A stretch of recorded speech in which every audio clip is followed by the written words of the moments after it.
What's up, everybody? True Garber here, and today we're going to be talking about Dying Light 2. This is basically my final impressions of this whole entire game of itself, in terms of the story and the combat system and how it just basically, to me, it felt like it worked a lot more better than it was in Dying Light 1. Now, I'm not excluding Dying Light 1 for it to being a really good game as it was, not just because of its combat, but of its story. Yes, its story was a little bit cheesy, but I do believe that Dying Light 2 had a better story in a certain unique type of way, but it was still kind of cheesy. It was kind of campy but here's the thing. This is what makes these games so great, is because of the cheesiness of these games as they are. But other than that, they are widely popular. They're very popular because like the Dead Island games made from Techland. Techland has made Dying Light 1 and Dying Light 2, and I think, honestly, in my own opinion, I think Dying Light 1 and Dying Light 2 did a really great job in all fronts. Now we're going to go back into Dying Light 2. Now, what I truly thought about Dying Light 2 as a whole, not just as a game as it is, and not just that of an open world zombie game as it is as well. It has to do with the fact, I do like Aiden Caldwell. I think Aiden Caldwell was a very good character. I really think that the character progression was really, to me, it felt a little bit different. I did, however, like the character progression of Kyle Crane in Dying Light 1, but I think that Aiden Caldwell had just a little bit better character progression. I really can't say why that is, but overall, it was a different. I think it had to do because of the fact of what the story was behind Aiden Caldwell. He had to find his sister, and he didn't really he did get some answers, but he didn't really get the answers fully of where to find her and vice versa. And so that, I felt like that was a little bit of it was a little bit of a confusing type of plot in terms of being able to find his sister. But overall, I do believe that Dying Light 2 did have a little bit of a somewhat better story from Dying Light 1. Now, granted, I think when it comes to DLC, Dying Light 2 does not have its DLC coming out just yet, but what I truly know is that the first piece of Dying Light 2 DLC is going to be coming out sometime later this year. I believe it's going to be around September of this year, if I'm not mistaken. And that sounds right. So, hopefully we'll be able to talk more about the DLC that's going to be coming out for DL2 this year. So, hopefully when that comes out, hopefully when I get through that, and then I'll basically share my own opinions and thoughts of the gameplay structure of that, and how it's probably going to be maybe somewhat different, or if it's going to possibly be the same of the Dying Light 2 combat system, as it were. So now, here's what I truly thought about Dying Light 2 as a whole. Going back to what I was trying to previously mention, I really think that Dying Light 2 did some really good combat mechanics. I did like the way how the parkour system was. I love the fact of how you have the rope using more of a parkour side of things rather than not just using it as a grappling hook.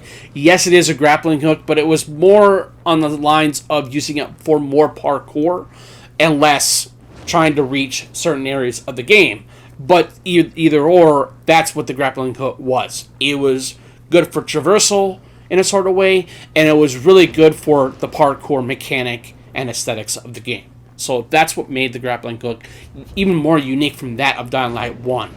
Now, I can say I think Dying Light 2 did an excellent job on its parkour mechanics. I think the parkour mechanics were that much more. It was more fluent. It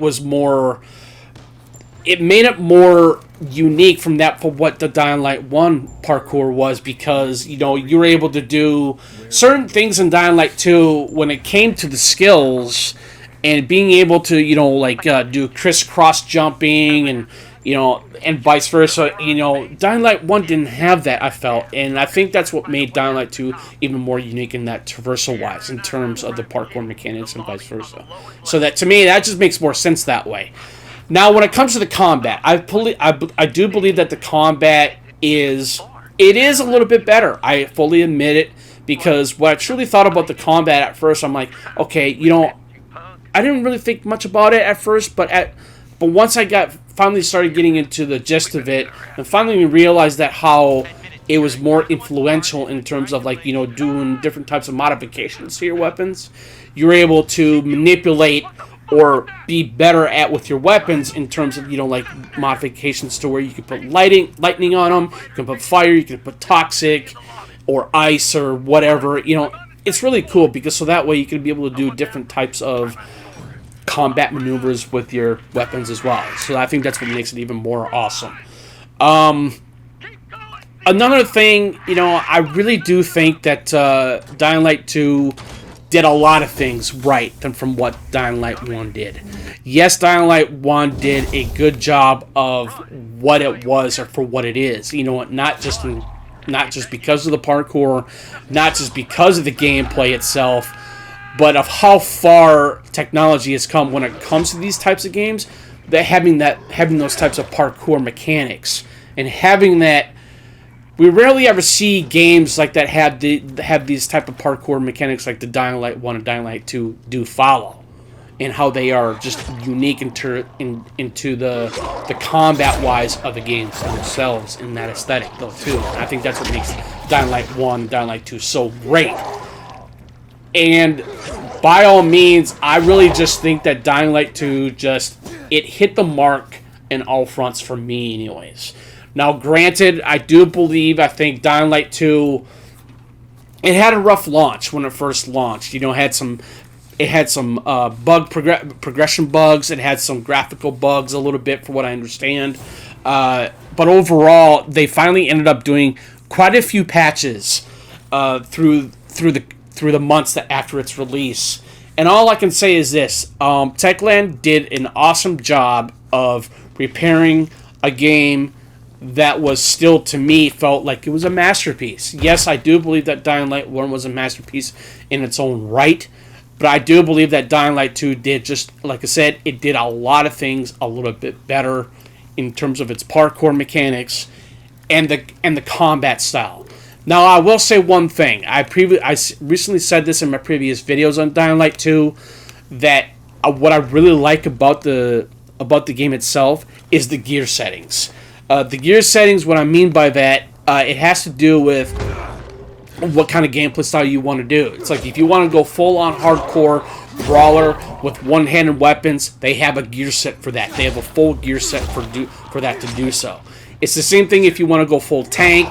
If you want to go full tank, use double-handed swords or katanas or bludgeoned weapons or whatnot. You're able to use that type of build.